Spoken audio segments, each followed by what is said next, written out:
and forget. Mhm. So we'll see if we get more to join, but thank you everyone for coming in tonight. Um, I hope this is worthwhile to you. I think it will be. Um, I have a new material to go over from my second workshop with Sam Abell that happened 2 weeks ago in San Diego. Um, and that will add to um, the first workshop from May of 2025. And I will repeat just a small amount, but also mainly touch base on some of the new things that he talked about. And we'll keep this interactive. You can leave your mics on if you like. I'm going to share my screen, and if you see someone trying to get in that I've not responded to, just give a holler. Um, and you should now be able to see my screen, and Vin, we'll. Vince, I don't think we'll see anybody that's in the waiting room since nobody's co-hosting. Oh, well, I can Yep. solve that, right? Thanks for bringing Mhm. that up, Bob. Let's see how to let to participants. Can I make a participant a co-host? Should be able to. I think I click on your thing. Here we go. Yeah, the little three button up in the corner. Um, make co-host. There you go, Bob. Thank you. Am I co-host now? You are. Oh, great. Okay. You open your mouth. You're co-host now. Okay. Um,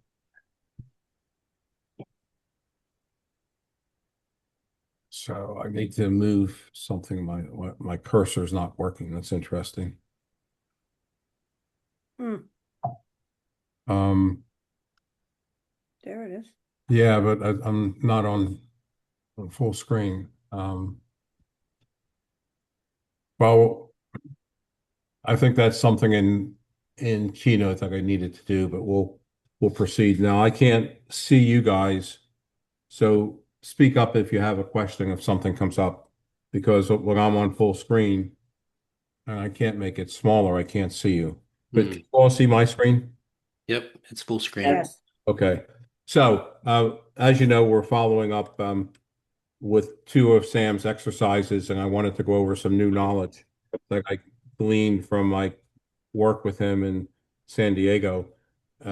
We saw these images before. These are some of the ones that have made Sam quite famous, and I'm sure you recognize those.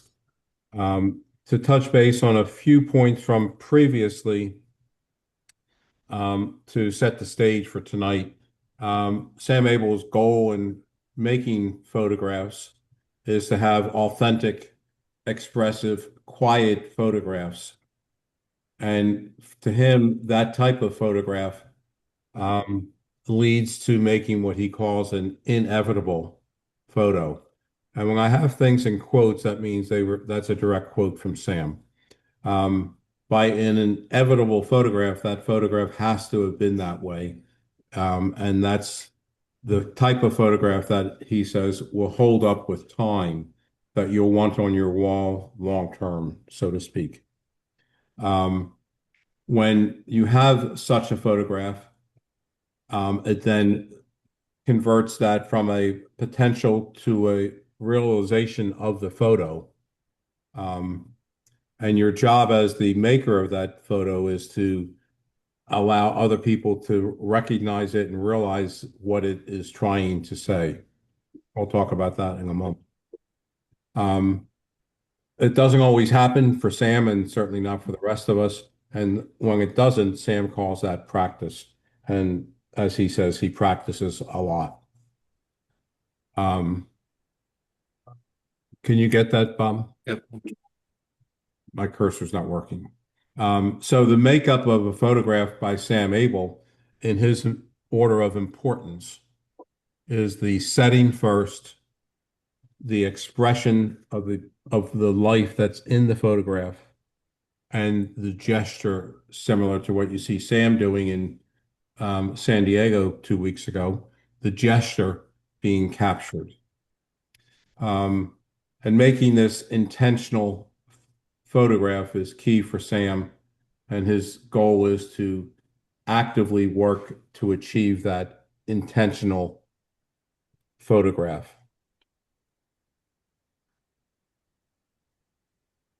Interesting. So a couple key points as to uh, what, as Sam calls it, stops him to take a picture. And I have them listed here, these 10 things. Structure and shape, the setting of the image that will then be the composition. The subject is after that setting. The first thing is the setting. Then wait for light to enter, and you'll see he's doing less of that. The horizon, it's not necessarily the sky horizon. There's always a horizon of some sort in Sam's images. A graphic foundation in front. His images are without clutter, or what will stop him is when he sees a scene that is without clutter and is clear. People in the image, cultural content, his favorite color, gray, which he says is quite important and makes other colors look better. And in the past, at least, no cropping. So in San Diego this last month, I wrote some pearls that I got from Sam that I think are worth discussing, commenting on. And one of his best about halfway through was when someone talked about being lucky with a shot, and he stopped that person and said, "This workshop is now dedicated to the destruction of luck." And that was pretty good. Um, he asks us not to avoid what stops you. If that one of those things that stops him or one of the things that stop us, he says we need to honor that, commit to it, commit to that scene, allow it to evolve. And that's actually what we'll be talking about tonight, the first and best exercises of Sam. When asked about, do you take things out of your images? He felt very strongly that leaving those imperfections that you might want to remove in the photograph proves to others looking at the photograph that everything else is true. When the image is perfect, then that always is in the back what was removed. So for him, the photograph needs to be honest, and therefore he leaves his imperfections or the imperfections of the scene in the image. He mentioned to articulate depth and elegance in your images, and by doing that without touching, unlike the image you see that I took with the cell phone, which is Sam demonstrating something on his phone that he saw, and there's obviously a lot of overlap. That's one of Sam's big tenets. Um, and when things do not overlap, he feels it increases the depth and elegance, as does contrast and framing of the image. He feels that things should not be truncated, human or otherwise, like the foot in the lower right corner, or in my instance, a white stone at the edge of an image I submitted for homework, that things and shapes have a life and don't truncate them. The horizon line is everywhere, and he feels it either makes or breaks the photograph, and the way you handle that horizon line. To him, it's not just a line, but he feels it makes the subject glorious. It's optimistic in its appearance. The horizon beckons, instills wisdom, desire, mystery, and aspiration.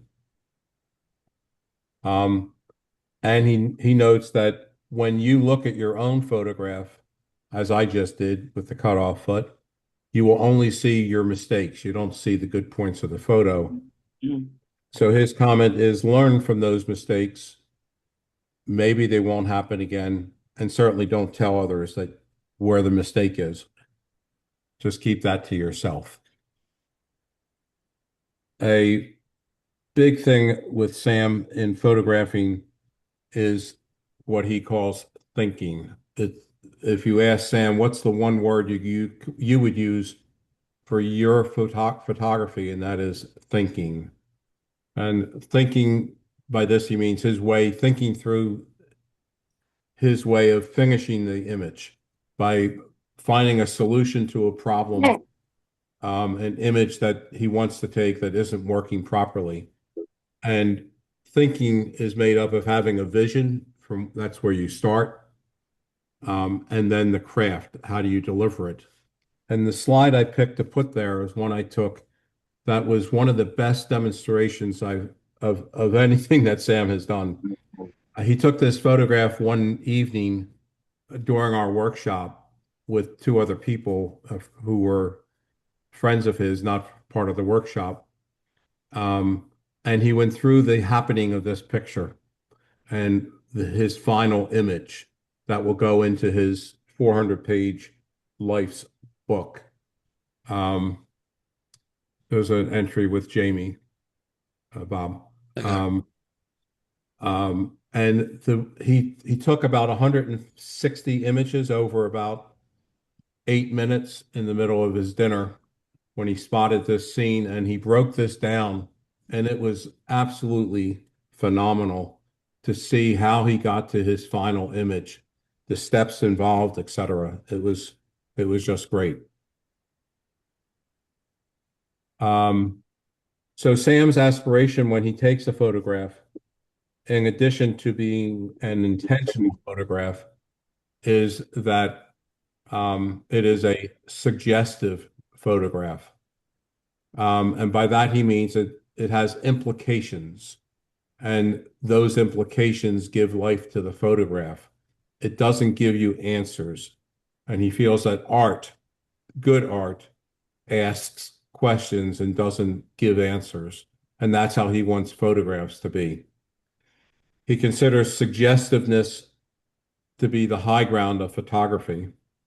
And as an example, written poems are suggestive. And the part that's not said, that's missing, is what gives the poem its meaning. Prose, on the other hand, is not suggestive.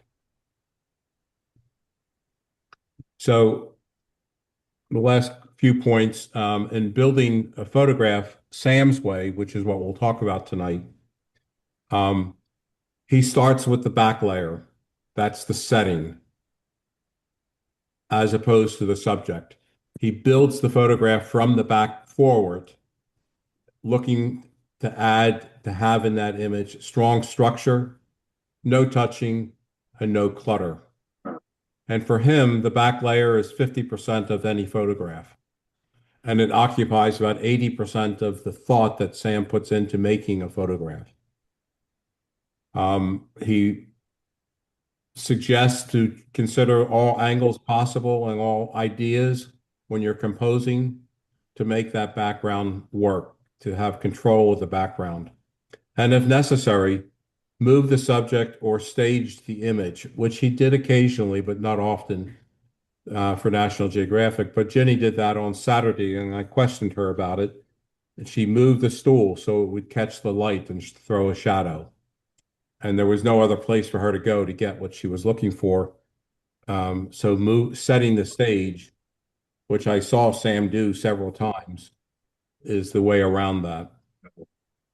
He suggests that we compose at the corners because after the background, the corners of the image are quite important to make that a finished photograph.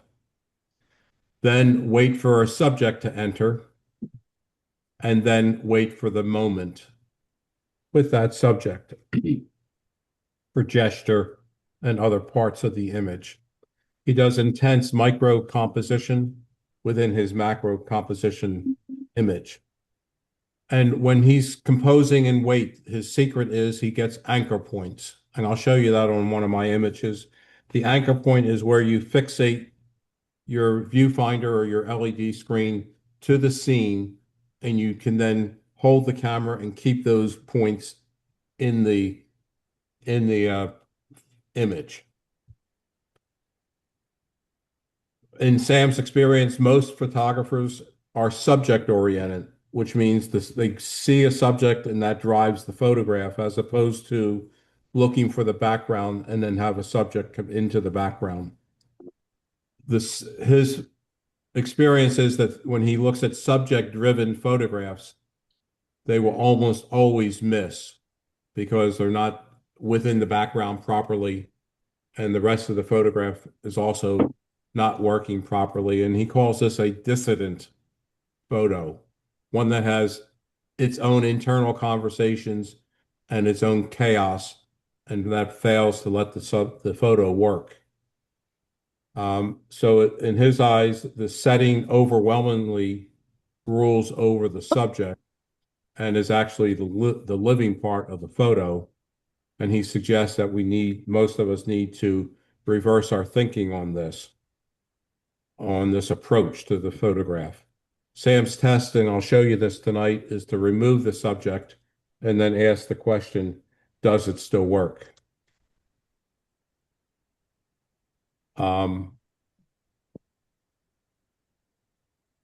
So when Sam reviews a photograph, he gave his advice on how he does that. The first question that he asks and that he feels we should ask is, does the photo work or not?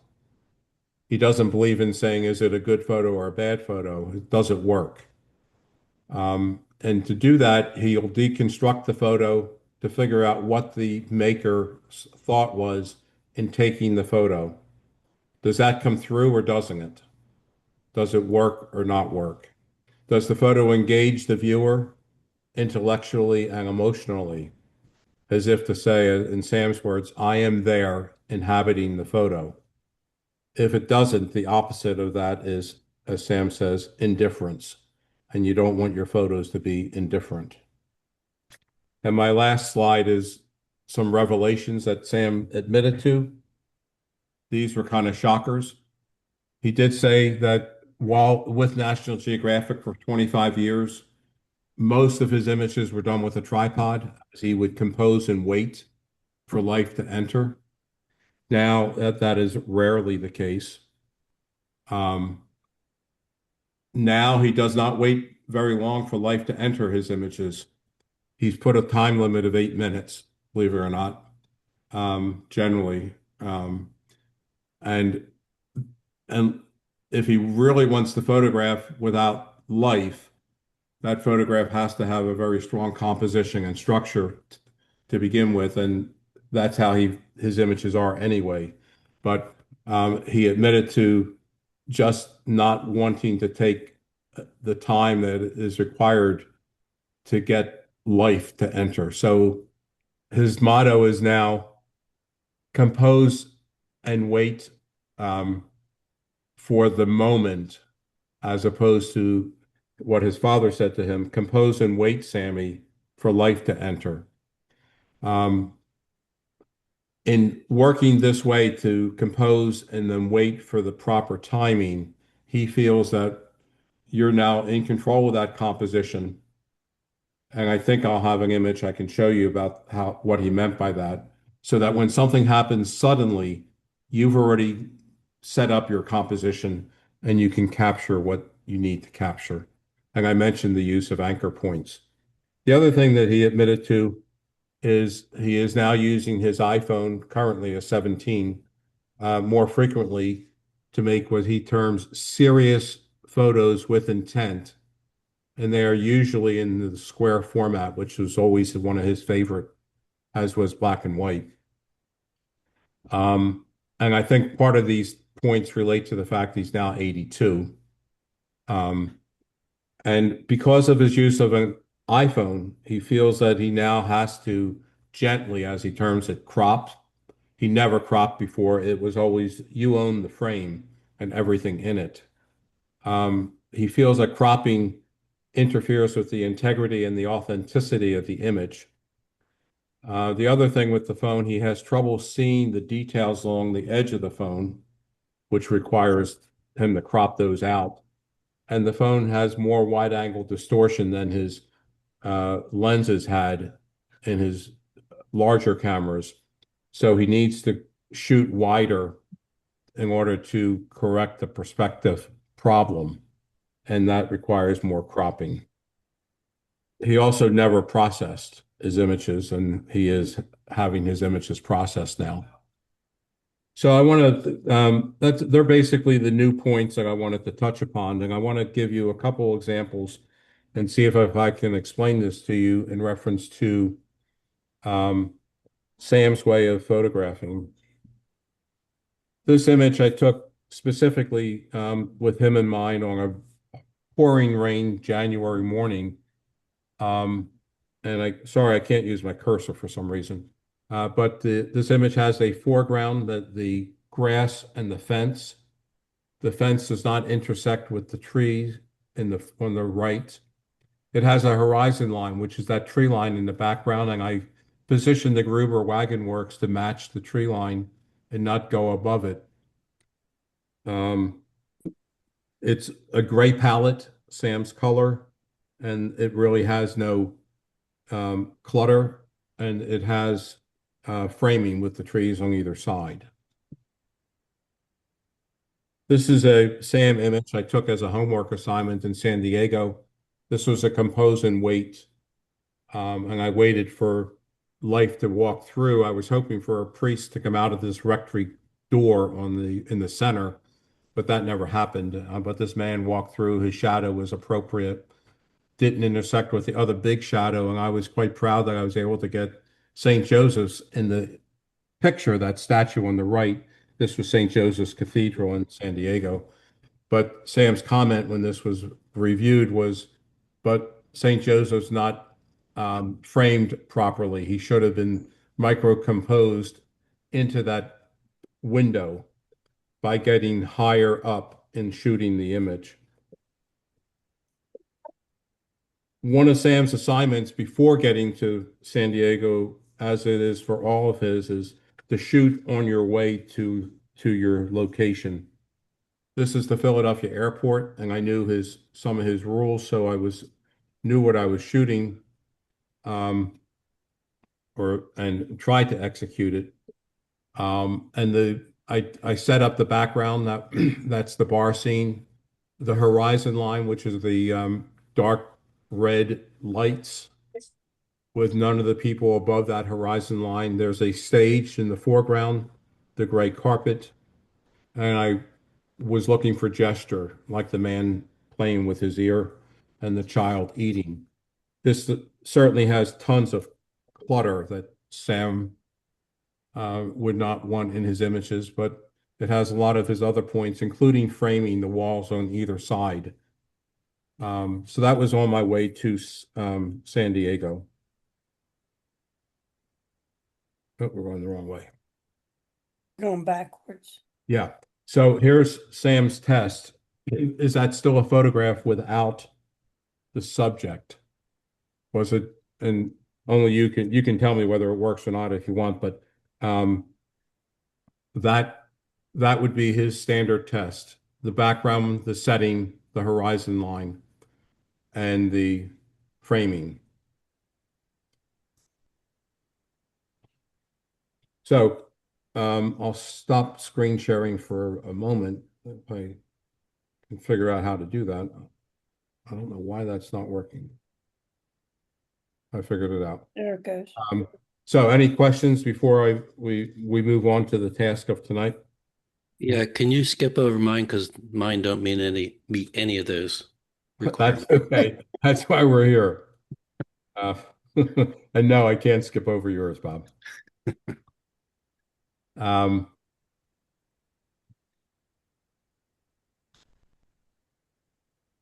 So to review, the first and best exercise. So with this, as I described in the newsletter and back in January, the first image that you shoot is what stopped you, and he's comparing that to the best image of the bunch of that sequence. What did you do with that image that stopped you? How committed were you? How long did you stay there did you make it as good as it could have been? In his experience, a third of the time, the first image is the best one, even though he has continued shooting, as in this example of the woman on the train in Hagi, Japan, 21 frames over 8 minutes. And in this instance, the one on the right was his best, but he says a third of the time, the first one is the best one. Um, so um, it pushes his mantra of wait, let the situation evolve, and see what happens. So that's the one exercise, and the other is the poem that he feels is the best way to present work to viewers. The poem will distill the feelings, the essence of favorite places, subjects, or sessions into a poem, and in this instance, a 6-image poem. And that's how he constructed his 400-page book, Constancy, as chapters of his book. So the 6-image poem, which he thinks 6 is the correct number, is meant to provoke a question, which he says is the essence of art. The poem is to be suggestive and not explanatory. It gives that suggestiveness is what gives life to the photo. The poem should be concise, brief, and tight. It must be a collective thing that is knit together with a consistency of shape, style, substance, sensibility, and spirit, and this is key, with tonal coherence and no tone breakers. And in setting up this poem, you sometimes will need to not use your best image if it doesn't fit. The poem is not necessarily the 6 best images you have of the subject. There needs to be a subject to unite the 6 images, and the poem needs to hold together as if it was a poetic statement. How the poem begins and ends is quite important. Sam feels that the first image should be the power start, the image that will stop the person to look and stay looking at the collection. What I did. The poem should have involvement, gravity, and intrigue. And the last image should be the best of the group, as opposed to putting the best first, which Sam says will destroy all the rest that follow if they're not, because they would not be better than the best. So he tends, in most cases, to put the best of the ones he wants to put together as his last image. Outliers are okay, ones that will say tone blockers that break the tone, but he said that usually will damage the poem. And my final slide, the test for the poem, the first and last images should speak with each other or to each other. And by that, he means spiritually, aesthetically, culturally, and artistically. His next test is to lay out the photos and see, are they harmonious? Do they speak the same language? Is there quietude, humanism, structure, and within that, life? And with that, I'm going to move on to Lightroom unless someone has some questions about those comments. If not, what I'm going to do is I thought we would start with me giving you some examples of poems and some of the critique that I got as a learning process. And please stop me as we go along here. So I showed this one at my talk, but I told Jenny I would bring it up again since we're looking at going to another drive-in or going to a drive-in for a photo shoot. Sylvia is exploring that. And this was a poem I created in Whidbey Island or on Whidbey Island in Washington in May of 2025 that Sam thought was a good, that it worked. There's the same color tones throughout, blue and red. There's good alignment, etc. So this was an example of one that worked according to Sam. He did like this arrow and above the horizon line. It is a breaker in shape, hence it's in the middle. So that was my example of driving. And please make comments that this is an open session now, just not just talking on my part. The order of this was helped by Sam. I had 10 images to pick from that I thought would work, and this one was actually his favorite, the lower right, and he felt this one needed to be the last one. Why did he say that was your best? Or Why? he just felt that way? He liked that I kept my horizon line up here. He liked the boldness of the screen. He felt that it was had nice framing. There was not touching between this and the red fence. They were some of the things. He thought this was the strongest image, and the second one that he liked was this one because of the lack of touching when I aligned these up.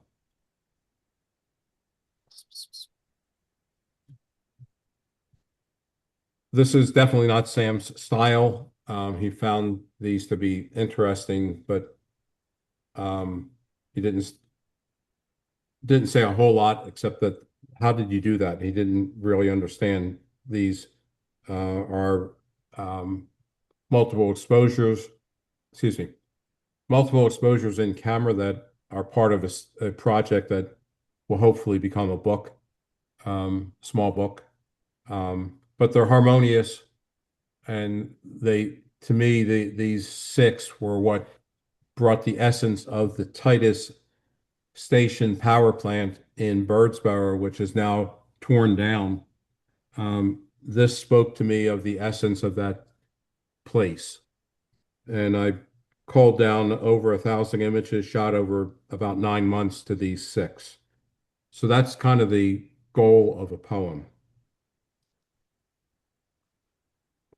I want to show you this. This is Japan, my sixth image of Japan. And this was critiqued pretty heavily by George Nebechi, who was giving a workshop along with Sam, concurrent with Sam, a different workshop on the Japanese aesthetics in a way that Sam Abell shoots. So he's a disciple of Sam Abell. And George Nebechi critiqued this. He's Japanese and Canadian, lives in Tokyo and New York now.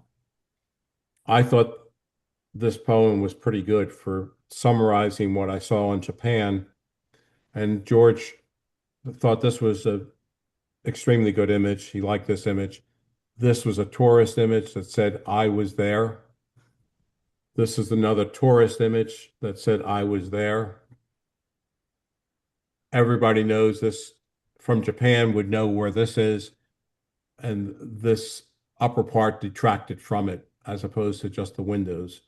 So George liked 1, 2, and kind of 3. And that was a little bit hard to take because I had spent a lot of time making this. And I have it. What he saw was the print. We brought prints in. That's the print of that. Can you see that on the monitor? I mean,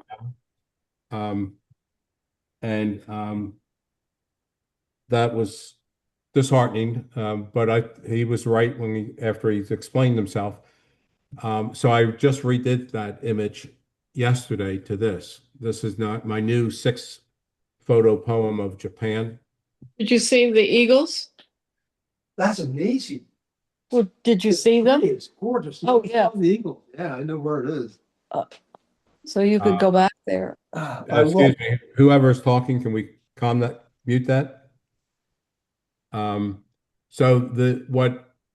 this image I love and George felt was my, Sam Abell, the photographer? Julie, can you mute? Someone muted her. Yeah, thanks. Um,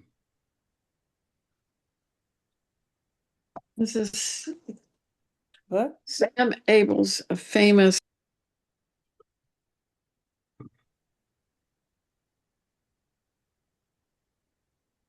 Vince, I'm going to Yeah. pipe up. The third, so orange seems to be a very dominant color in this, but it's not in 1 and 3 so much. Yes, I agree with you, Lee. And when I put it together, I noticed that, and that helped me. That's how I figured out how to arrange them. Um, Right. but you are correct that it would be criticized probably that they're all not harmonious in tone. There's no orange here and here. I have some orange ones I might put in, but this is what I came up with, and but I do feel that you're correct. George felt that these little things were more meaningful than what I had in before, and felt that I needed to get more a roof type image, and I had those to choose from. Um, this was the second Japan image. Um, Oh, and this is it people. here as a print. And this one, he was very critical of. These are costumes. This is not really Japan. These couples rent these things for the weekend. The tea ceremony was too busy, and they're not supposed to be. They're supposed to be very solemn. And this guy, he felt, took up too much of the tea ceremony, and he felt that this was a distraction that in a real Japanese tea ceremony would be more solemn. He liked this one. This was my people, Japan. And purposely had the monk first and these guys last. These are the guys near Mount Fuji that are wrapped in pink to represent sorrow over the death of a young child. Um, and he actually said he's seen these shot a billion times, but never from this angle. And he thought this was strong and this was strong. So I just reworked that, and he did like this one, but the sizing is off, and that destroys the poem. And this is what I just came up with. Unfortunately, I did not have a better people image to put into my poem. And I moved the order and put the monk here and this new monk image here. Um, I mimicked the two guys here with these two guys. Um, and I felt this guy really, to me, showed um, a significant amount of Japanese culture. And I've recropped my images so that they all match, which was pretty important as opposed to this. Yeah, there's a better flow on the second. Yes, thank you, Mia. And I think that this exercise to cull down 4,000 images to two sets of six is a pretty difficult process. So now what I wanted to go through was some images from San Diego and how I, for homework and for me, had to pick which ones to show Sam, etc. So these are just a grouping of ones I thought were potentials. So I make a collection from my 1,000 images or 3,000 images, make a collection that I put into that in Lightroom, and then from there make a second culling for whatever I'm doing, first best or poem. So this was where I started, images I put in to start with. And you'll see that this is 4 different poems sequences that I was working with. And we're not going to look at each of these, but it's to get the sequence properly, you can't do it by just looking at them one after another. They have to be grouped together. And this allowed me to figure out what I was doing and putting things together. And I came up with this being one of my key poems of nightlife in San Diego. I think they're fairly harmonious. The color toning is fairly consistent. They all have clutter except the last one. Um, this particular place was overwhelming to Sam. He had indicated he was there and he couldn't stay. That the clutter of it was too overwhelming for him, and his mindset. And he actually went into this diner and sat where there was one other person, and he made his image from inside there. So this is what I came up with a poem. Any comments on the order of this one? Vince, I do think the last one, that's probably my favorite, the red stools. And it is very different than the other ones because it doesn't have people and it is more simple. So I don't know. I like it. I like that you ended with it. But maybe if there were like two others that had the same vibe as that one, it might feel, I don't know. And I do like the fact that the bottom left one also has things going off in the distance, the round tables and the yellow lights. Yeah, so you picked up, Jenny, on exactly what I was after. Mm-hmm. This is the busy, hectic life of people having a good time and Mm-hmm. etc. Now here's the lonely guy. Mm-hmm. Here's the waitress by herself. There's nobody in that restaurant. And here's me sitting in there. That's a oh, by the way, that's a focus stacking image. Um, so I wanted So becoming less and less busy is what you're saying. exactly that Okay. was the intent, and that's what you picked up on. Mm-hmm. So I guess that means it worked for what Mm-hmm. I intended. Maybe it doesn't work for Sam. I don't know. He didn't see this. Um,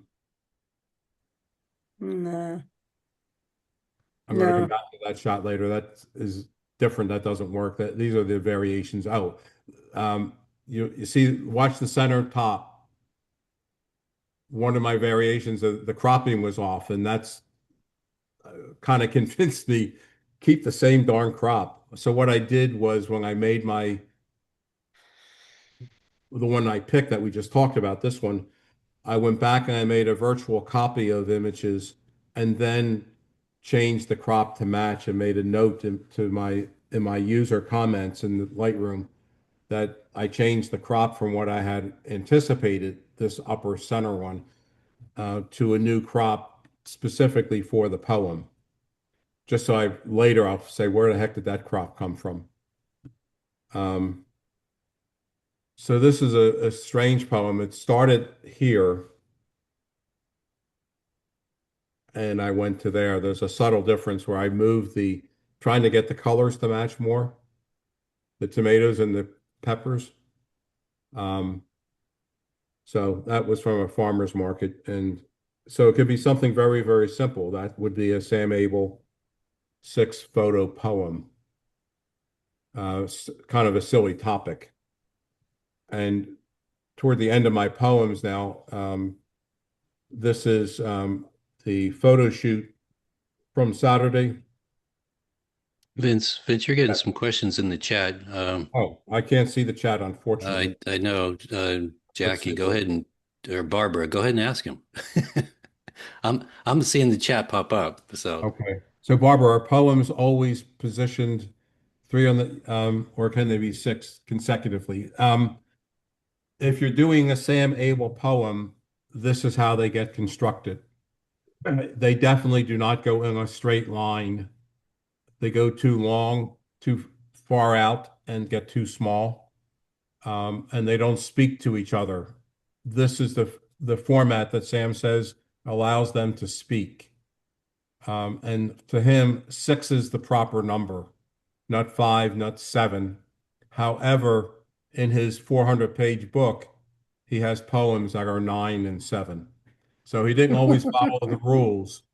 But his ideal poem, there has to be a reason, as he would say, to break the six rule.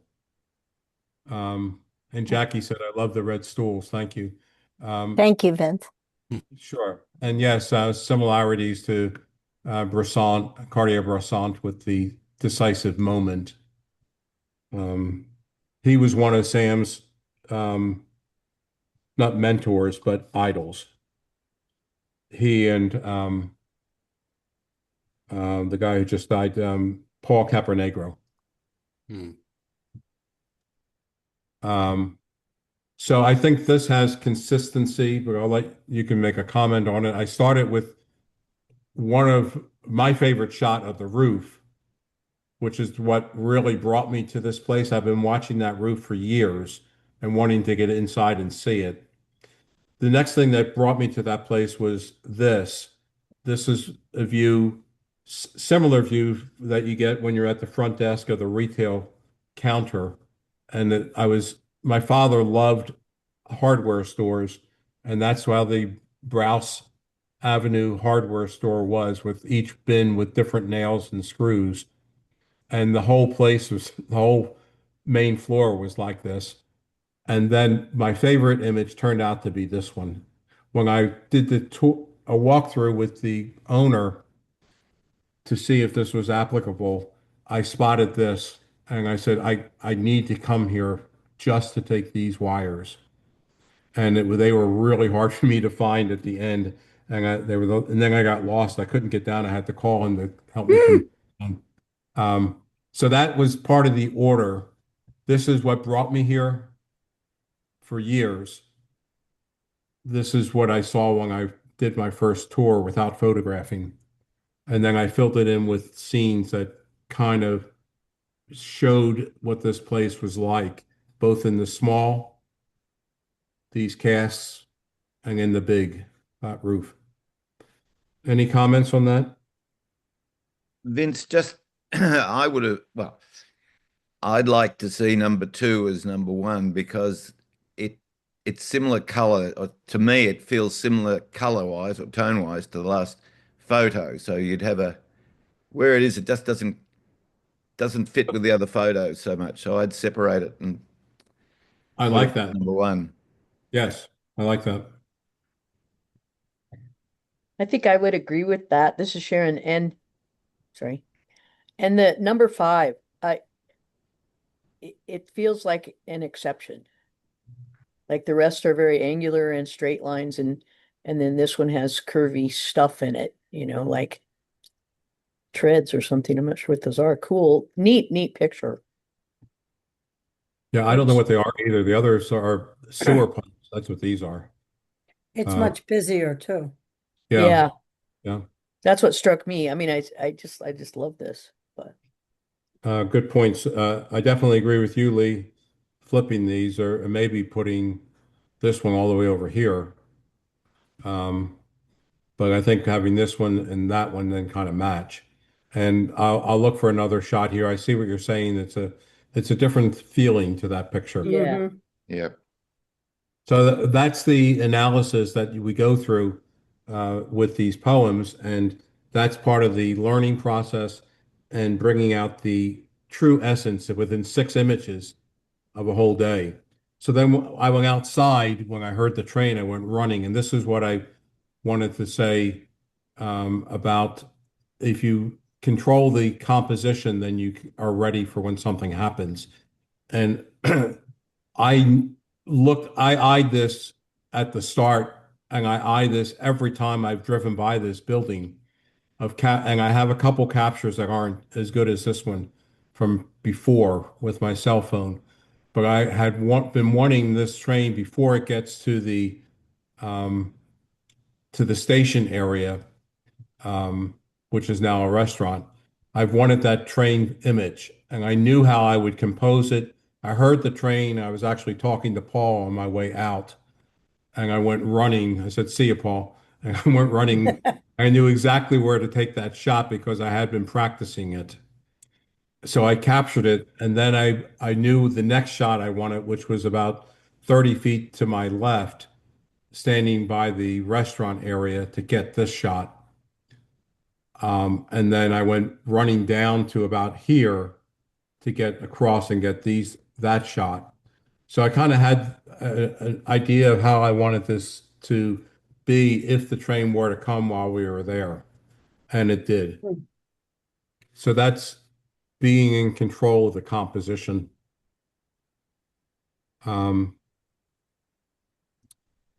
Questions, comments? And I think I'll stop after this one. This was my main poem, and I did it 5 different ways to get what I thought was the right way, which this one I think yes, this one I thought was the right. And when George Debetchi looked at this one, this is the one I presented right here.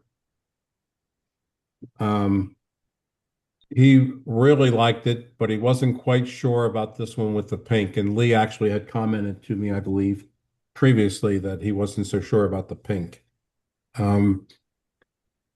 But I was hung up on the fact that I really liked that photo.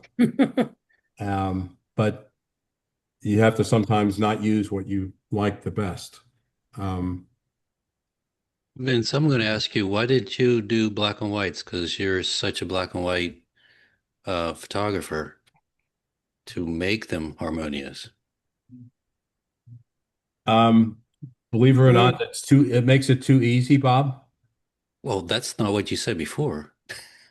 If they're all black and white, then you've gotten rid of one of the tasks.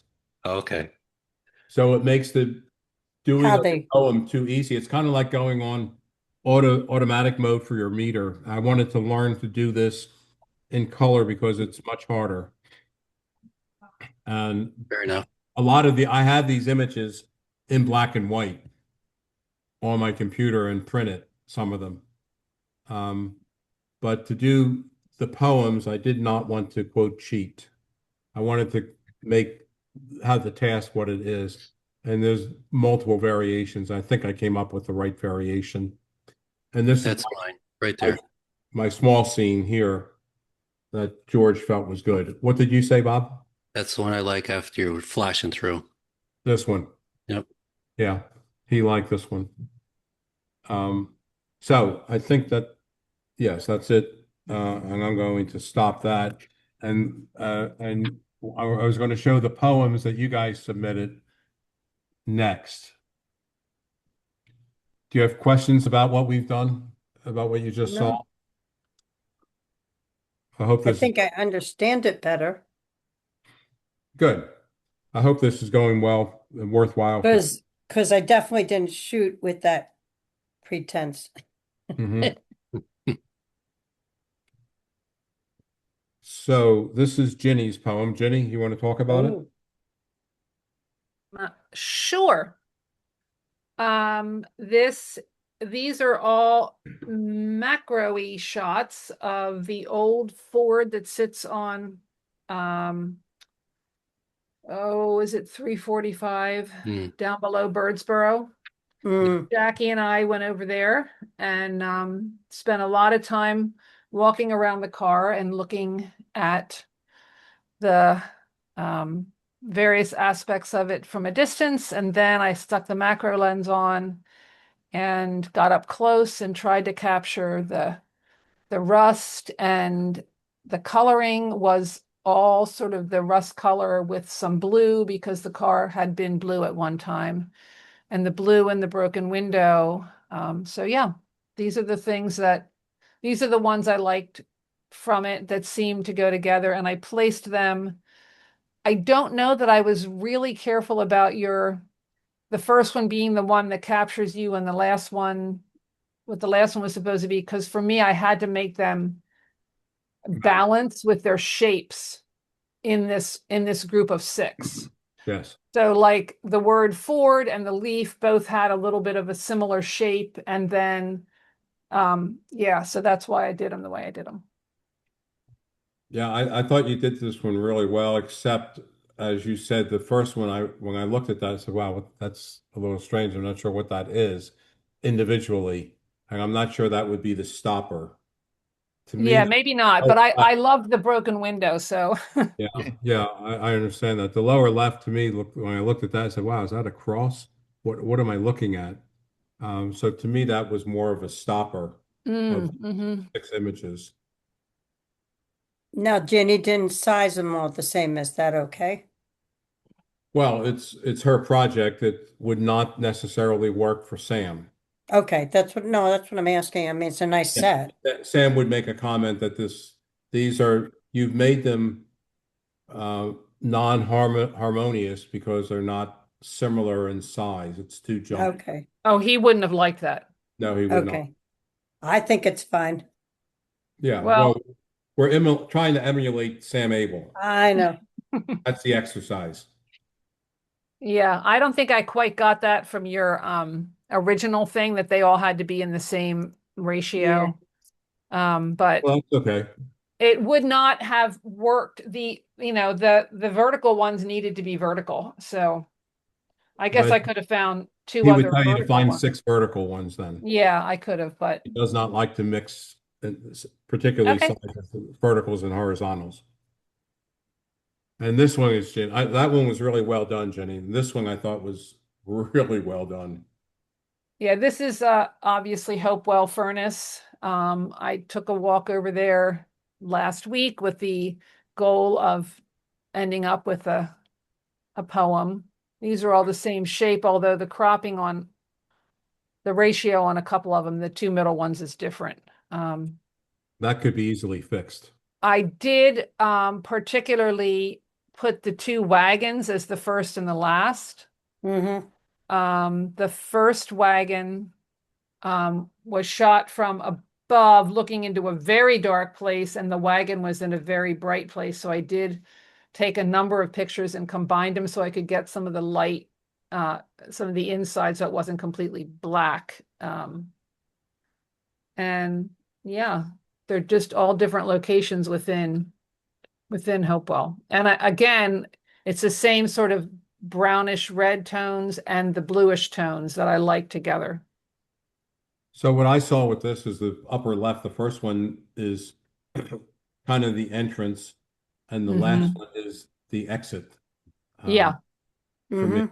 And the third one and the fourth one at the two corners, they have a very similar shape. Sam would love those shapes, the fireplace and on both of them. They Yeah. kind of mimic each other. And the two middle ones both have windows. The windows, right, exactly. And I was working with I mean, if you've ever been there, you know how hard it is to get the light. So again, I took multiple shots and combined with layers in Photoshop to try to bring back some interest in the windows. Yeah, very well done from my Jenny, perspective. I Yes. love them. My only comment is in number one, is there any more room at the bottom, or do you want to use Photoshop just to clear the picket fence? Yeah, I noticed that too. And that was probably the first shot I was taking. And until I got home, because it was really dark inside, I didn't realize that I'd kind of cut off that corner. Right. And whatever that metal piece is at the top may not, you might, if you could crop that down some and still have the image That might not be important. Yeah. or shadow it down. Yeah. Yeah, and I really like what Jenny said. She went there with the intent of doing a poem. So you can do it actively. I'm going to go and make a poem out of something, or you can do it retrospectively and work on a project or have a collection of birds or flowers and put them together into a poem. This is Bob's. I broke all the rules. I didn't know they were supposed to be the same size. This was a walk over on the winter day at Hopewell Lake. And it kind of said to me what I felt over the winter. Locked in, frozen, broken, And the first one he's sitting alone. Last one, I felt like the people were saying, "What the hell? Let's go for a walk." Um, and everything else is just white ice, and it just wouldn't let up this winter. So that's kind of my poem of how I felt, and we still got out and took the photos. The one in the bottom middle is seed heads, so that represented to me hope for the spring. Once those seed heads drop, it'll be spring again. But I didn't pick up that the images were supposed to be harmonious in size. Well, that's just a small point. The main point is harmonious in our other ways and speaking to each other. Hmm. Um, the lower middle one is the toning is a little off because the other ones are more bluish. Hmm. So that you might, if you were going to do something to show this to Sam Abell, you would want to make that toning a little bit bluer. Um, and to me, I think the one on the top right is more mimics the solo person. Um, so I wonder about having that next to it, and if the feeling is being fenced in, is the fence the stopper? Is that the first image? You mean the second one on top? Yeah, yeah. With that, since that's the story, you're fenced in. I was just wondering about whether that should be first or not. Not sure that's a stopper. The guy sitting there is the stopper, really, Yeah. Yeah. and he matches the last one. I Mhm. thought I thought about flipping him so he's looking in the opposite way, but I thought that was cheating. Yes, Sam would not do that. I had to go to the other side of the lake. And this one's Bob's from Saturday. And that's more jazz. That's not poem. Because I really didn't crop them the right size there. No, musicality. Yes. Yeah, Uh, They're good images that could be put together. Let's say that. well, yeah, and when I stopped, when you look at the outside of the building, that kind of does stop you because you wonder what's inside. It's all half of it's boarded up. None of the windows match. None of the faces match. It's just chaos. So when I went inside, I kept looking up at the windows. I couldn't take my eyes off the windows. There is so much clutter, so much dust, so much stuff going on inside those buildings.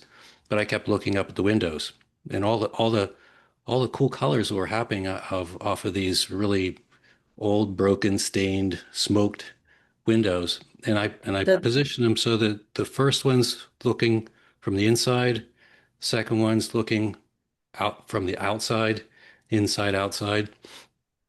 And the la but the last one's not a window. the last That- one's not a window. The last one just Yeah, represents this yeah, it place is should be a falling apart. window. Nah, this place is falling apart. It's the brick, and that little plant was popping out of the bottom. Yeah, I love it.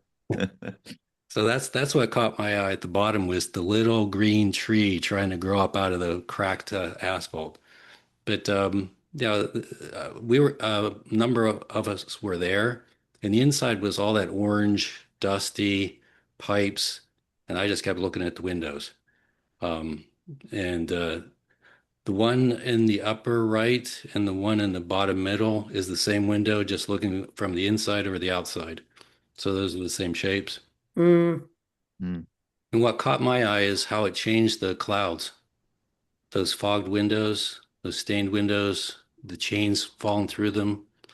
Um, I can go back there and just take photos of the windows.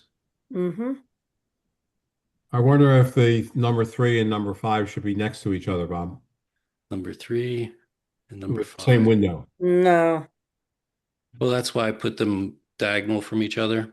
Yeah, okay. Yeah, I'm not sure the last one really matches, as Mia said in reference I to know. Well, Sam. isn't that what poetry does? Hmm. It leaves you with a shock at the end. That's Yeah, what that's that's what the I was art, right? What's this crack for? Yeah. thinking. It's the crack was I kept thinking this could be a beautiful building and nobody's taking care of it. I mean, it's beautifully constructed. It's all fallen down. And it's being reclaimed by the raccoons and the plants, the weeds. And this one, You're doing all mine back to back. I kind of grouped them. I wasn't intending to do that, but that's the way they are. This is only 4. Yes, I know. That's a good 6-photo poem. It leaves mystery as to what happened to the other 2. It's haiku, right? It's shorter. So you got birds and planes. Well, this I felt like I did see the background, and I was waiting for those birds, pigeons. I was waiting for the plane because I saw it coming off my left shoulder as I was trying to frame the background. And same with that turkey vulture. He kept flying around, and I kept waiting for him to show up Wow. in the image. You're Maybe looking up. Yeah, that's what I called it, looking up. It was all about the building's architecture, but I kept waiting for something live to fly into those sky shots. I don't know. Well, You got it. sure to make this into a bigger collection. I mean, it's a good theme. Mhm. I would make a Sam comment that this bird's not framed well. You should be back in there, and this is touching here. This Okay. he would get visibly upset with that one. Mm-hmm. It's really interesting, his reaction. Well, the bird in the first one that's above the building is in a good spot. Its wing is not touching the building. Yes. Right. Yeah. So maybe But when this he other black thing that you first point, is that a bird? That's I the suspect- reflection of the bird. yeah. Oh, Oh. reflection of right that there. bird. Mm-hmm. Oh, you should have just waited a moment there, Bob. A moment. That's it. Yeah, then he would have been above the building. I mean, yeah, the wings would have been in a different position. Yep. He's not standing still or flying still. Yeah. Was that did you go out to do a poem or these No, images? this is the walk that we took last year. yeah. Yep. Okay. I took the collection of those images and I kept going through them, and I was going to make it just about the reflections, but these are the 4, and there's a couple more where I waited for something to fly into or come into the scene. Good thought. Yeah. Did you check out all the pigeons? Are they all separated down there? They might not be. I guess. And we're up to, thanks, Bob. We're up to Julie's poem. Are you there, Jewel? Julie's Was. muted. Can you hear me? Yes. Yep, now we can. This was just a poem about where we stayed in Oaxaca with these wonderful host and hostess, Moisa and Consuelo, and what it was like to live at their place. It's I think- very different from anything else anybody's shown thus far. Yeah. I think it's a great collection. It wouldn't quite make Sam's the duplication of the 2 images on the right would not quite work. But I like the yellow flowers that are part of the flowers on that magnificent building on the table. Yeah. It's a beautiful collection. I mean, the images look really nice. I think I had taken those all with an iPhone Uh-huh. too. So this was already done before I heard about Sam Abell.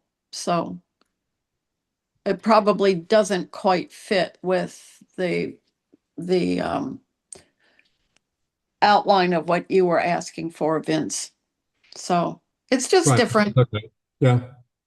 Okay. Well, thank you. Julie, you should have made it the four picture poem Yeah. Yeah, That that would would be have worked. Uh-huh. without the more formal Portrait. at the end, I Yeah. think.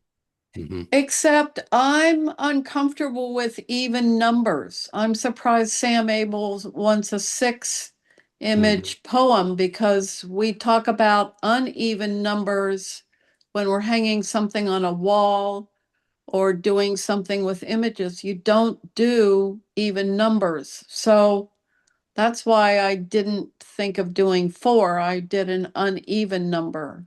Yeah. Has anybody else ever heard that you do uneven numbers rather Well, than yeah. even? Yeah, I mean, When it's one of the posing, compositional aspects that people talk about, the quote rule that go odd rather than even. But Brooks Jennings also speaks of collections of 6. So, It is 3 and 3, so perhaps the the fact they're on 2 levels there you go. brightens up That's the it. feeling. it is odd, yeah. He just Mm. made that up. No, it's Not. brilliant, Lee. Thank you. Yes, it did. All right, Lee, since you talked, you're up next. Ooh. Yeah, look, this was intentional, but I'm not sure how good it is. But it's a poem about, if I suppose if I tell you what it's about, it spoils the thing. But it's just a walk up the river in near my building when I was walking the dog. I thought some nice photos here, so that's what I did. I think the tone's pretty similar. Mm-hmm. Although some of the buildings are the same, there are different aspects of the same buildings. Um, And the sky changes. Like if those 3 across the top, they're the same buildings and cranes, but the clouds move in. well, I guess the clouds are moving. Yes. I, I don't I know. love that all your buildings are perfectly straight. Lee, Yeah, I I would, spoke to the builders. And Lee, there I is would, horizon.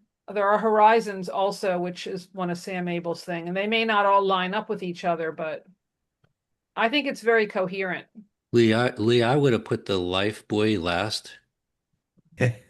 That's my opinion. Hmm. Because that Um, stops, that's the one with the bright red, and that's the only one with a person in it. yes, That's a good Okay. point, Bob. it's a Mhm. good point, Bob. Yep. I think the question to ask is, are these 6 images, would these tell me everything about Melbourne's harbor? And Some, I not every. suspect that there's more. So the poem should be the essence of the harbor, as Well, opposed. it's the essence of that part of the river, Hmm. and Okay. there's not much. There's another one actually similar, but the one in the bottom right is the river. The river doesn't end there, but it curves, and there are bridges and things which block it there. Um, so that's why I put that one last rather than the guy. Hmm. But I like the guy because his head fits in between the 2 buildings, so it's not completely cut off. Yeah. Anyway, I so there's another one myself of would mine. like to see the top 3 not be all basically the same cranes.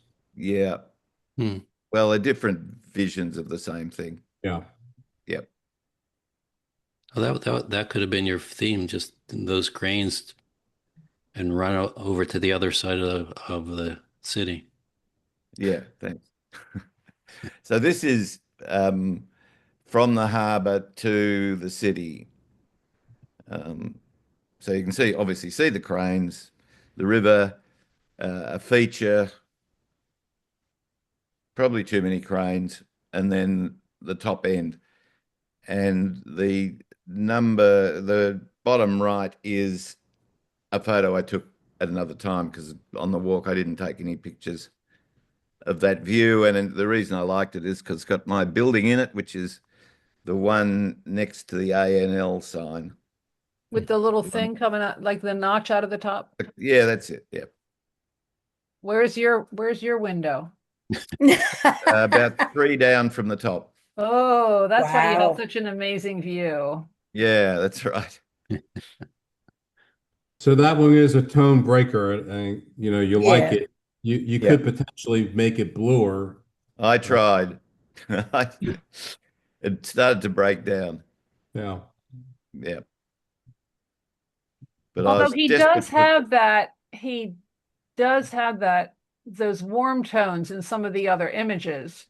but his sky in that last one is clearly, and the water is Well, more maybe it gray. shouldn't be last, so it blends better. Hmm. Yeah, well, again, it's just the journey. Yeah. Mhm. So this is your walk. That was my walk, yes. Oh, okay. This was an early one before I knew the rules. And this is Melbourne in autumn. Hmm. I like this one, Lee. Yeah. Yeah. Your layout looks good. I say Nice. break the rules. Yeah, Yeah. sure. Rules are made to be broken. It's your poem. Yep, sure. Sam's not here, so Nah. Well, he may Vince is get a copy. worse. He may ask for a copy of this. I like the diagonals in the lower right and left that go out. The Mhm. pavement and the road, they're making a V. Mhm. Yep. And then there's some in that middle one on the bottom that has, you Yeah. know, has some leading lines going down to the center of the town there or whatever. Yep. City, Yep. not a town. The Yeah, one, actually, in the top row, they also have roads in all three. So Yes. that follows. the one on the lower left pops out to me just because of that lady's white hair against the tree. Yeah. She'll love you for that. Yes. That's She actually's Cheryl. got a bright red coat on, so I had to do a bit of adjusting. Oh, good job on Mm. that. Well, Sam did not like one of the photos I took of a guy with white hair and a white hat against a pale background. He said that ruins the photograph. You should have waited for somebody else. So Mm. when I fixed it myself, I gave him a blue hat. That wouldn't fly for Sam though. He didn't like it. So this is perfect. You Mhm. put her head right into the tree very Yeah. well. Okay. This was hard. Oh, it's very hard. Um, Lee, the car over here, was that moving or is that stopped? It's moving. You So can that's crop it.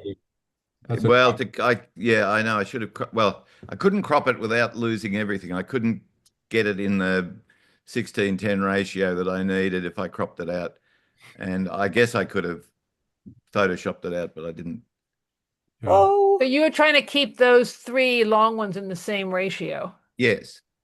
Because you could have, I mean, you might have been able to crop something off of each of them in order to get rid of that car. Like the all the way to the left on Cheryl's, I think you could get rid of that little piece at the end of the road right Yeah. there. Yeah, like that's Yep. not really doing anything for the That's a little photo. car. Yeah. You could Good have point. gotten rid of that, and then you could have gotten rid of the car on the right, and you might have been able to take a little bit off of each side on the top middle one. Mm-hmm. Yep. I'd like to Yep. Yeah. express that differently. I would say that this was his practice, and next time he'll wait for that car to not be there. Yeah, that's it. And the same here, these touching people. Oh no. Uh, That's what Sam looks for, but this is good gesture here. Yeah, the feet are separated. Yes. And Cheryl's legs are separated. Her That's one good. foot is up, which is good. So one Yeah. of Sam's people things, he does not want faces. No. That's the individual Cheryl. If it's a profile or the back, then it's the universal person. Yep.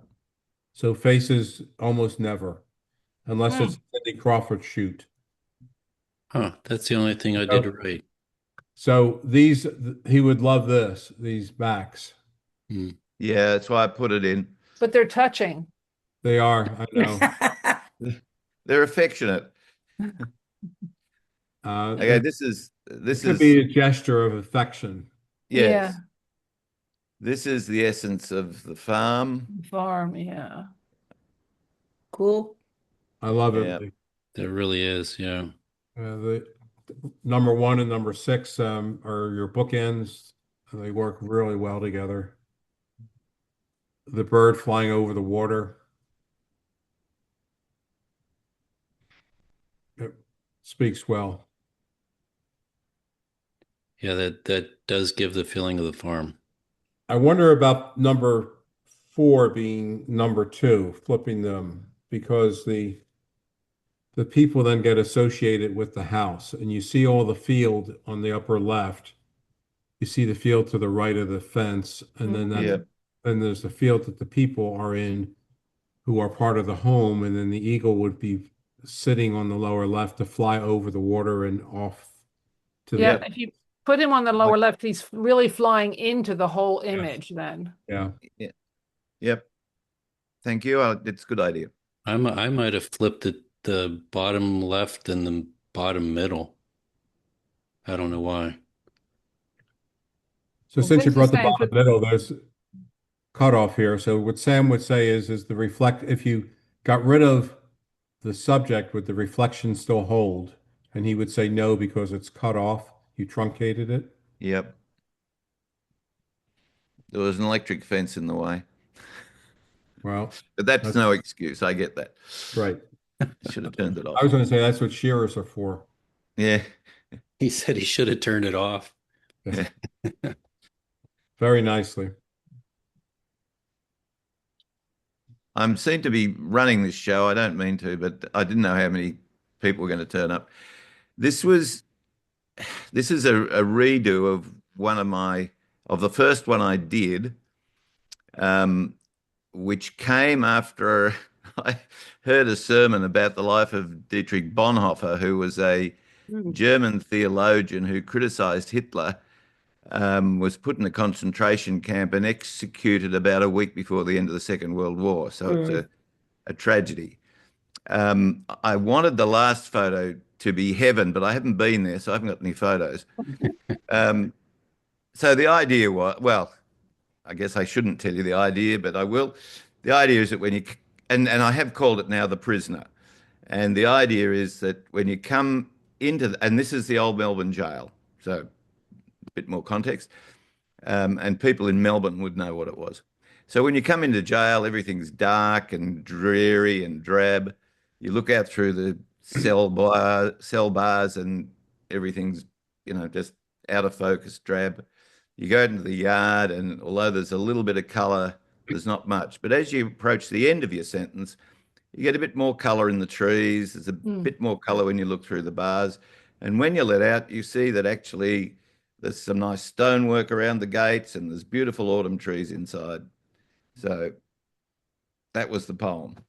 I like the ending. The beautiful trees on the inside that you didn't see when you were there. Yeah. And they were always there. And they were always there. Of course, they never were there in reality, but in the photo they are. Yep. Yes.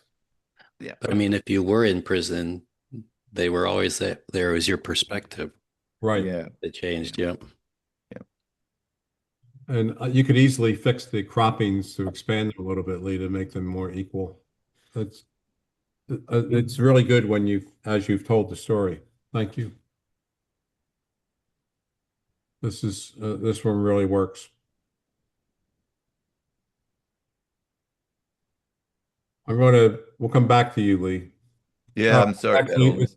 That's okay. I said the more the merrier. This is the last one of the poems, so why don't you expound on it?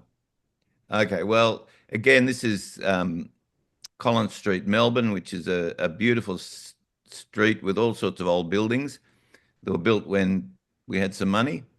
And the first one, I was just setting it up to take a picture of the doorway, and I thought, wouldn't it be nice if some people came into it? And just as I put the camera up, those people with their colours turned up, and I thought, well, that's pretty good. So I took some more with people, but none was as good as the accidental one. And the rest are just buildings and doorways. And when you come to Melbourne, you'll recognise them. We've even got a Melbourne tram in there. Okay. I like the last one because it has the modern and the old. Yep. The reflections and the colors.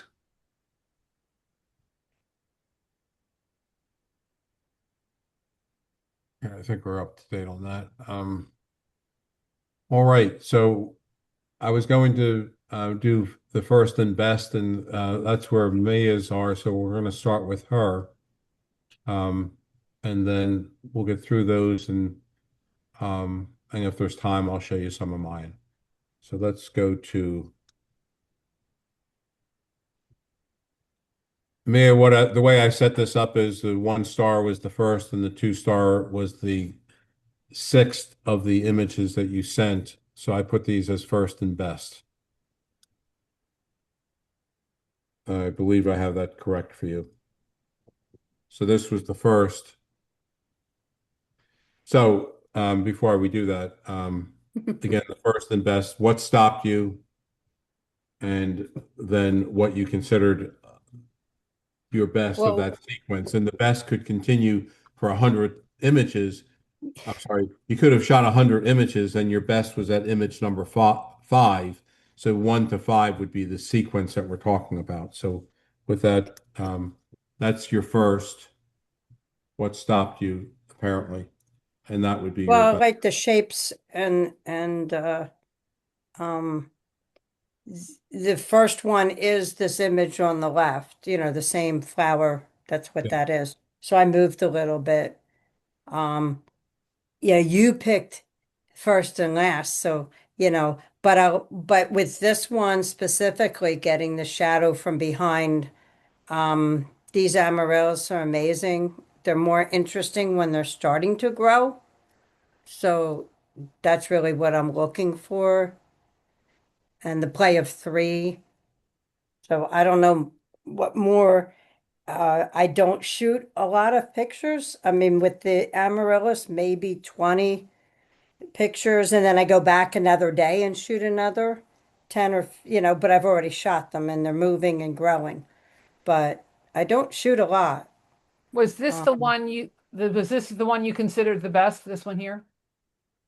No, With the Vince shadow? picked these. I like the first Yeah. one, but Oh, to you, the first one was the best one, the more yeah, I simple like one. the first one first. I like Let the Okay. me first one is the best. let me clarify that again. The images came numbered 1 through 6, and I put number 1 and number 6 because they were supposed to be first and best. So they weren't otherwise No, specified. they came letter, A The to letters. E or, Yeah. Yeah. and yeah. So I just And picked the first one and the last one. I don't. okay, that's fine. I mean, I had said a story because, but they really aren't, they're a story of how I got to the last image. But I thought the one I gave you, okay, that is the first This one. is yes. But that's the stopper. That's why I did that as the Yeah. So story. that's number 1, and this was your last one. So I assume that was your best one. These are how you sent them to me. Yeah, that's fine. But if it was a story like the six, Well, they're not in a poem form, so I don't. I can't do that. I have no way of doing that. So, I can't send you a grid with I all actually six. used Picasa to Okay. make mine. And you just slide them into a square? Yeah. You Okay, I'll try it. create a Yeah. collage in Picasa, and Okay. you can make separations between them. You have to fiddle with what your size is, but you Yeah, can I'll do be it. able to, I could do it as a Word document. I mean, I can do that, Oh but yeah, next that's time, true. yeah, PDF. As I do far as I everything on I Word. like these shadows behind. I think that's Yeah, I mean, that was part of the image also, but I like the first one better as a dramatic piece, but it's anybody's choice, so it's okay. so. Just This in is terms of the grid, if you've got Lightroom, you can use slideshow, and if you put them in a collection and then click on slideshow, they'll come Well, out there you go. in some sort of grid. how's that? Yeah, there you go. Of course, they're not sized, but so, cherry tree, trying to get closer into the actual flower. Um, just the bottom middle one is showing just one with choosing the background Mhm. and fading it out. And then the last one I liked because it added that green leaf that of, growth and leaves and everything. So, any So comment? would this one be your best? Yeah, I think so. The last one. Yeah, I like the background on it. I'm not sure about the shoot. Looks like it's kind of shooting down, whether that's was the intent or not. No, it's probably No, the, it's not. No, I take that back. It's more as a straight on. I think this I was don't know. It could be the ground. It could be the bark of the tree. I could have been shooting up. I mean, no, what I said was that I think my first comment was not accurate. Looking at a oh, full frame, it looks appropriately angled to me, and uh-huh. I think it has good Now, dimension. yeah, none of these are cropped, none of them are edited. So, if I had done anything, I don't know what I would do to them yet. I just shot this spring and picked six for I the, agree that that I like having that little bit of green growth at the tip of the branch because that's Mhm. what's happening right now. Right, right. But The you still flowers come. clearly see the pretty flower. Hmm. Yeah. Yeah, like it. Now, this is a set, this is a Ranunculus. ranunculus, and they're just gorgeous flowers. I But love here them. again, I'm shooting straight down into green, and I progressed. Well, here I'm shooting straight down. Here I'm shooting at an angle across it. Let's get a little closer. Let's look at the petals. Then I got farther down, and then I said, "Oh, there's my forsythium back. What a great framing!" And so the left one you can see with the yellow is not perfect, so I moved. And then I have cropped that to be square. Hmm. So it's just the tips of the green, the railings of the um, porch and the yellow in the background. So I picked the object. See, I do the opposite of what Sam says, pick the background. I pick the object, but I look for my background and I decide if it should be in focus or out of focus or, you know, no, yeah. And I only shoot on my phone, of course. This is all cell phone images. Hmm. Mm. I think the So I contrast, think the last one is my best. yeah. Mhm. This Yeah, that one. foundation is really good. The red against the yellow. Mm-hmm. Now I couldn't move it because it's in a huge pot on the deck with railings. So I do think if you could have moved your phone a little bit to make the railings more perfectly vertical, straight up and down, yeah, they're a little bit tilted. And that yeah. bothers my brain. Well, like I said, I didn't edit these yet. So the cropping's Right. not straight. I When could you crop, angle when you it. straighten, yeah, yeah, yeah. Right. And then it would also be a square image, probably. Hmm. That's what I would go for. So, Cool. what? So this is my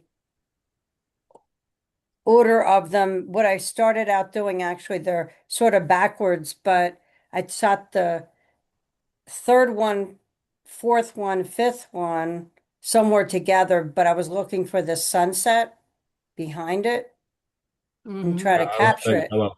Yeah. But then as I got closer, the second one, as you can see, there's a black dot in the middle, and And then someone's you living in realize it on that's the a first spider. one. Yeah, that's a jumping spider living in it. So this is a magnolia. I didn't know they lived in them, but he was just cute. And so, what caught my eye was the sunset behind this gorgeous magnolia. And that's what I was trying to get. But then I found that I had a little jumping spider living in there. So that was the next step to try and Mhm. catch for him. So that was the fun part of that one. Yeah, well, that's your life in the photo, and that one's a really nice one. But the first one is also, I think, a good photo. Yeah, I like the photo, but my start to take this picture, like you said, why did you capture this? Well, the sunset on the horizon, it's a hill going up from our backyard.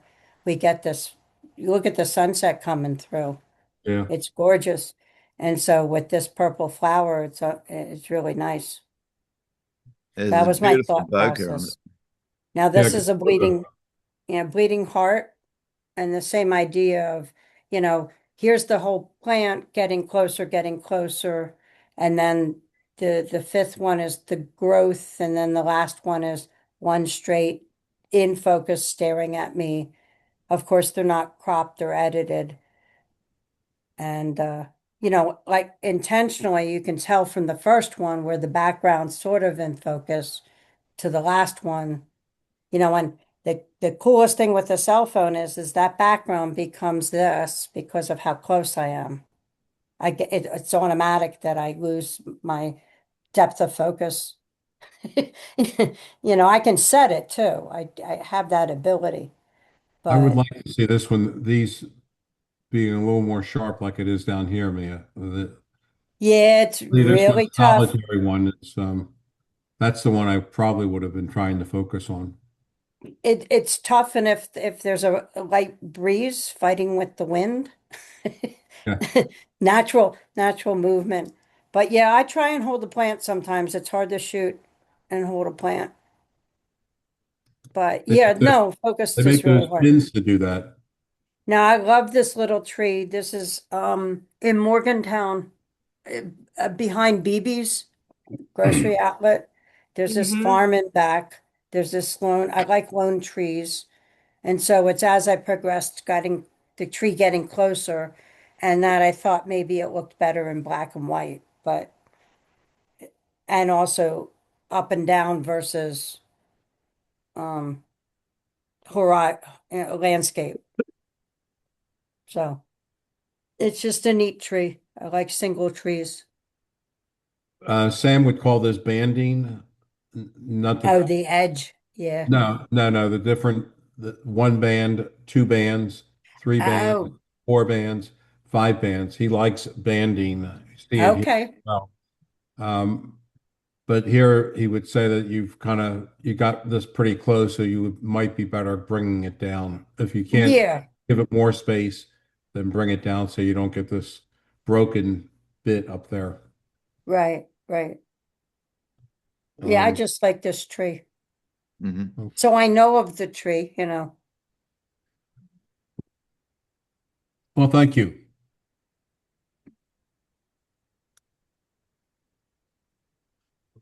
So we got here.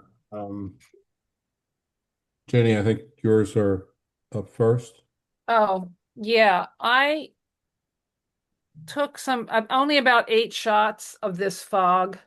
At this point, I took some other shots, and I only had my phone. I walked out, up to a spot in the morning when the fog was on top on the Chesapeake Bay, Mm. and grabbed a shot, the one on the left, and didn't really like how it cut off the stairs going down to the deck. And so I walked out and got closer so that I could get that little pier going out.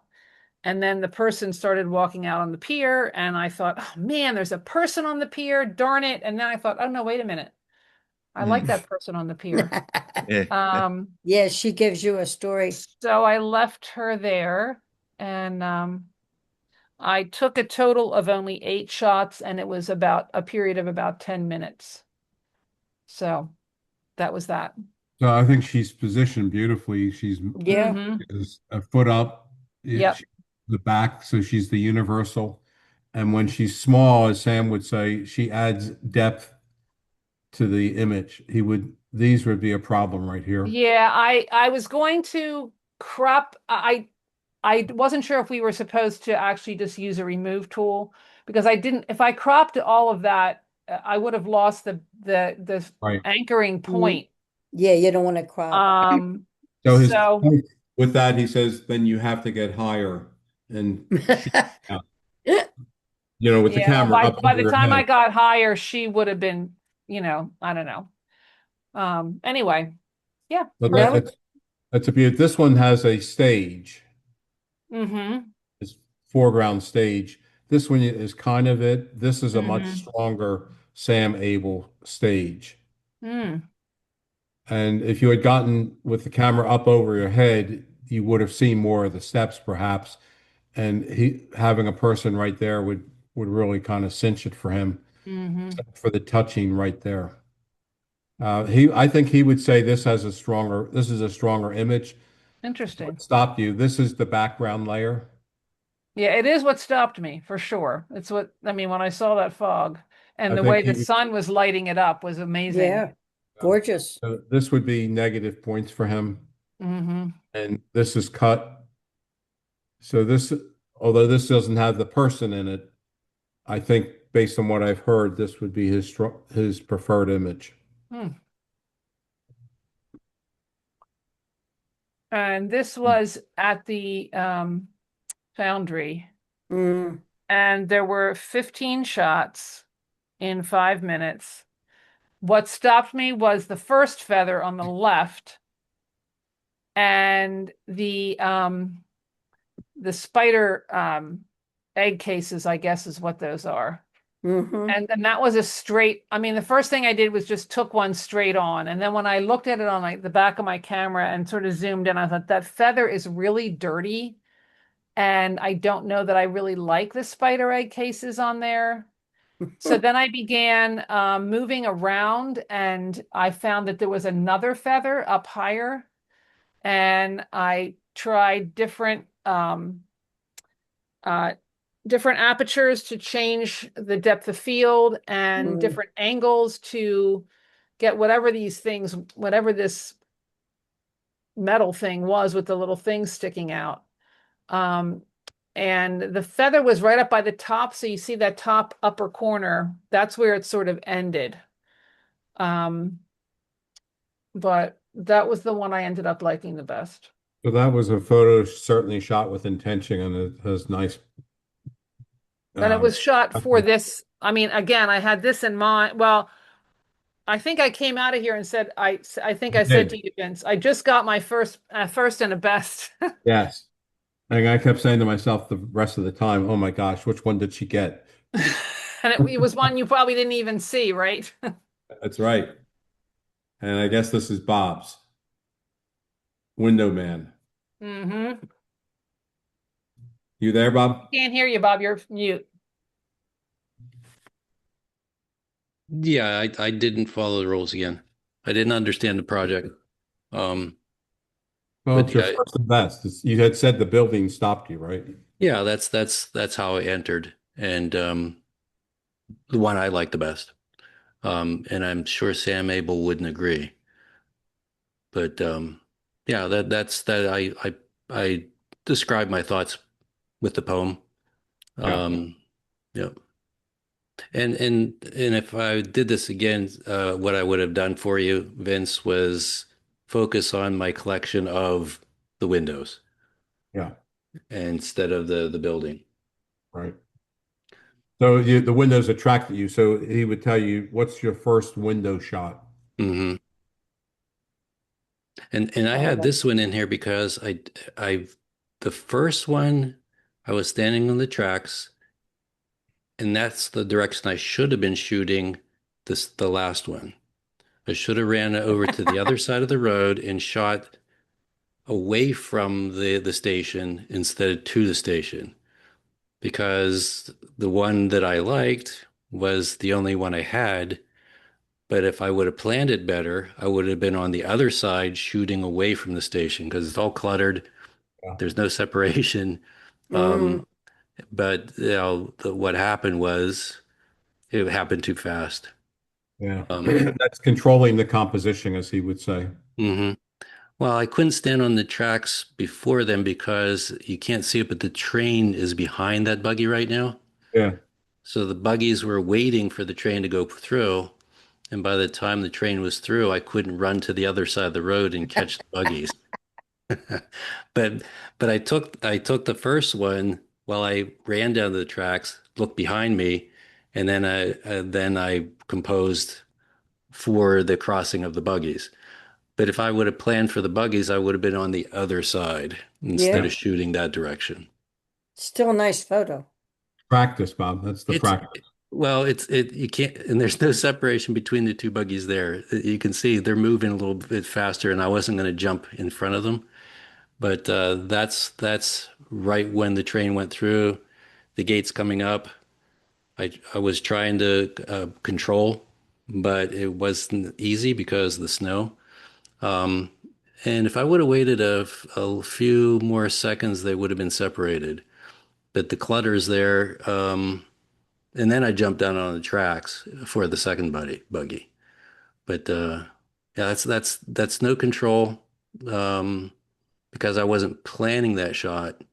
It was happening, and I tried to wait for them to come through. and I just wasn't in the right position. Practice, right? Yep. Yeah. So again, he would say, if you like the scene, the snowbank and this thing, then position yourself and realize where you have to be. So with Hmm. horses, the shoulder of the horse has to be above, not just the head. Hmm. Down. So this is the horizon line. So he would say, get down and shoot up to put the horse's shoulder above the horizon. And I was shooting trains. I wasn't shooting horses. That's the problem. you didn't show But us the trains. I should have showed you the train shots, not the beggy shot. Yeah. But that was my contribution. If I would have, could have, it would have been a lot better. There you Um, go. yeah, Well, now we all know. Same for all of us. this Oh, one's a that's little cool. better. This is This much is better. this was during the point to point down a winter tour, and I was shooting all day in the wrong spot. And on my way out, um, I set this one up because I knew they were going to come through here over that rise. And there was a whole series of these, but this was my favorite here. Um, and you put it on burst mode, but that was waiting for them to enter the scene. Mm-hmm. Now, what you said, Vince, if I removed the subject, I'm not sure that scene would be that fabulous. Right. And that's what I was going to tell you. So picture this having none of this. Right.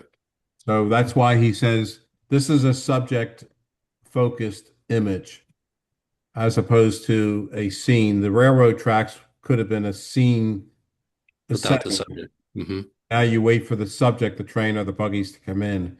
But now, like this guy is a little bit conflicting. These are all touching. This guy is back there. So this would not work for him. Well, all the riders are separated. That's what I liked. Yeah, but the horses have to be separated per Sam. Mm-hmm. He had examples like this, and Mm-hmm. that's he would say this is exactly why you don't have subject focused images. He told me that with several of mine. Did anybody ever argue with this guy? No, Okay. no, he's much too definitive. Because horse races are not separate. It's They camp. they potentially would be if you were in the right spot at the right angle, right? No. How Pretty about if you're hard. getting the ones at the very end who are slower than everybody else? There you Yeah, go. maybe, yeah. Lee, thanks, Bob. Whose are these? These are Yeah, Lee's. Lee's. Is he Is he's Lee, muted. did you fall asleep? We can't hear you. He's muted. He's muted. Now I'm here. Ah. Sorry. Back again. So this is the Pharaohs, not Egypt. And I took 9 shots over about 20 minutes. I couldn't, I would have liked to have gotten a bit more of, in the final black and white, a bit more of the right side, but I just couldn't manage it. The church was the subject because it was so different. And it looked better in black and white. So that's the first and the best. I love the second one. The black and white is beautiful, Lee, with the curves. Yeah. You have the stage. And you have this background back in here with the clouds and the fading off of the mountain. It's really well done. Thank you. First and best. This is a pretend rainforest in the Botanic Gardens in Canberra, and I just loved it. And so the first shot is the entrance. I've just come down those stairs, and I was taking lots of shots. I think I took about 20 over 10 minutes, and at one stage, this lady pushing a pram just came through the mist into the sunshine, and I loved it. Vince doesn't like it because I've cut her off with a fern, but I don't care. There it is, full size. Let's look at the other one full size. Yeah, I you don't think can't it tell. matters that you have the fern there. I think it's really kind of mysterious, that second one. Yeah, that's what I thought. There's some mystery. What's going on underneath the fern? Mhm. Yeah. Well, you can't You can't tell there's a pram. I don't see the pram. I know. It's You can hard to see her see the hands are in a pram. pram pushing position though. Yeah. Yeah, so Sam would say she's looking at you and smiling and her feet are static. So there's no movement in her. Well, Sam needs to use his imagination. That's all I'll say. When I first saw it, I thought it was a guy with long hair because Yeah. it was just when you had the two together there. Now I see it's a woman, but I thought it was just a guy. I thought when sitting back in my chair and looking at it, I thought it was like a man in like a tank top with long hair. Mm-hmm. Well, I won't tell her. No, Nah. please don't. Um, this is in Wow. the Masai Mara in Kenya, and there was this thunderstorm going on in the distance, and that was my first shot, and it was great. But then we moved just a little bit further on, and there was a tree there, which I think is probably the most photographed tree in Kenya. And the tree sort of put a balance and interest and a bit of foreground to the storm and the sunset in the background. Okay. And there's layers and all the rest of it. It's Yeah, very it has nice. nice background. It has a front stage. Um, Good placement where the sky is. Very nicely. Thank you. Dramatic background.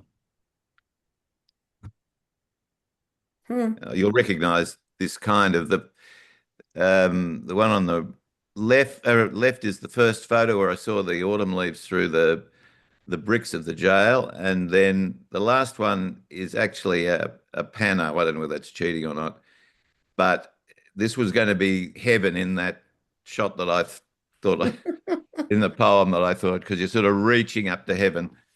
A bit fanciful, but I like the shot anyway. I do. I like this shot. Um, You might get rid of the two little loops though at the bottom. yeah, I was just going to comment. I wondered if Yeah, they weren't yeah, there. there's those. And I this could guy crop could it. you can back him up just a little bit, but You either get them completely or not. yeah. Yeah, And in the first one, there was a leaf. There's a leaf up top.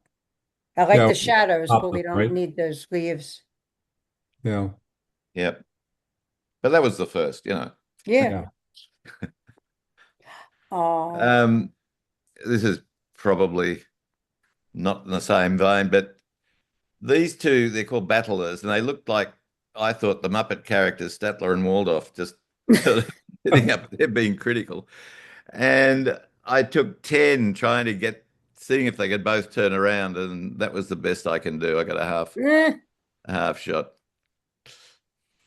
That's your best. we don't have birds like that. No. They're quite strange. Yeah. Yeah. They're a kind of eagle, obviously. Yeah, we don't have anything. Ah, we don't have those Okay, now either. this one was a 12 shot of the hippos because I wanted to get them doing something interesting, and they were flicking ears. But when I looked closely at the right one, I saw this kind of monster coming up out of the water. and he's just got the eye with the muddy water rolling off the back, and Yeah. as I said, it looked perhaps like a squid. I don't know. And all the other hippos are looking at it, kind of. And I got an ear flick as well, so everything was good. All right. Well, thank you for all that. And it's late, and I'll just buzz through a couple I wanted to point out to you on mine.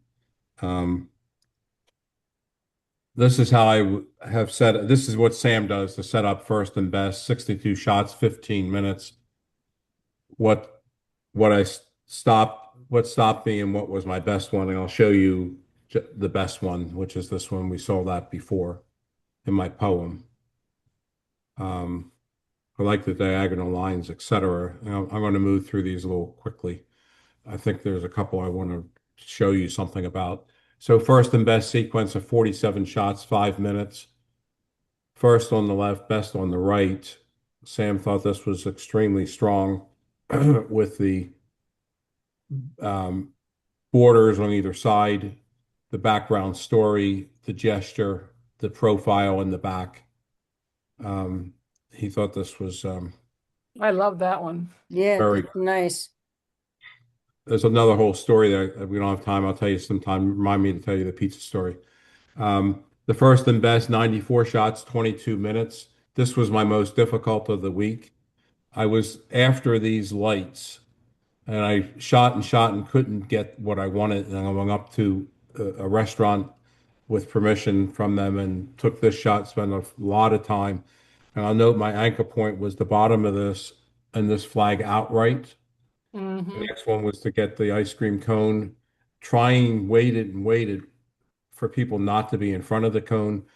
And then the birds, as Sam says, um, this was a gift.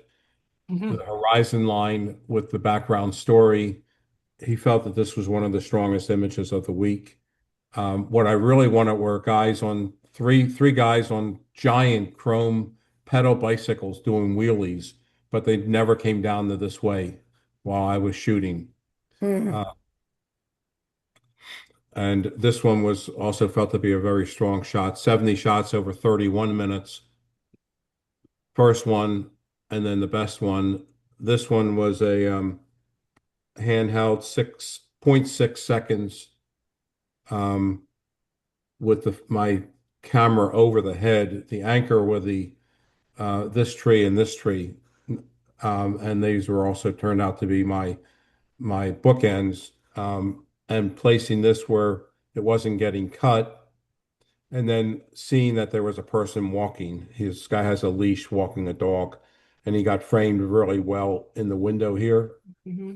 and with the car. So this was possibly his favorite image.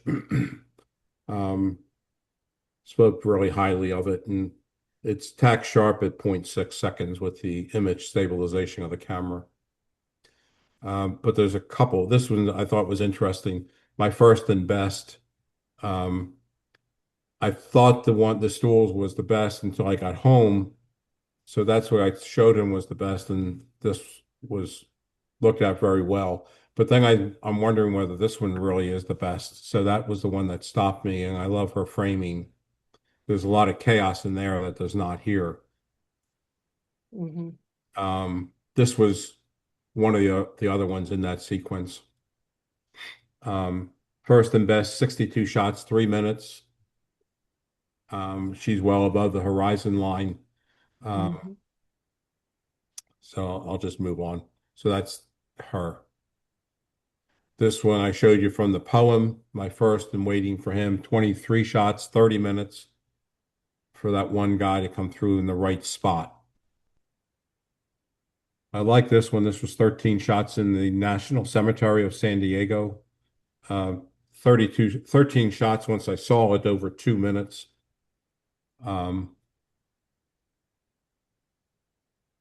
That's that one.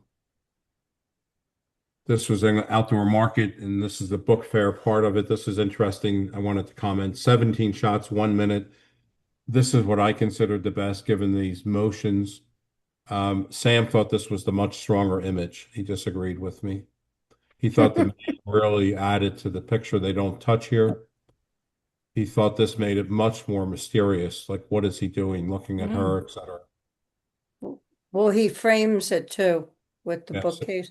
True, true. So that he felt that this was a much better image than that one.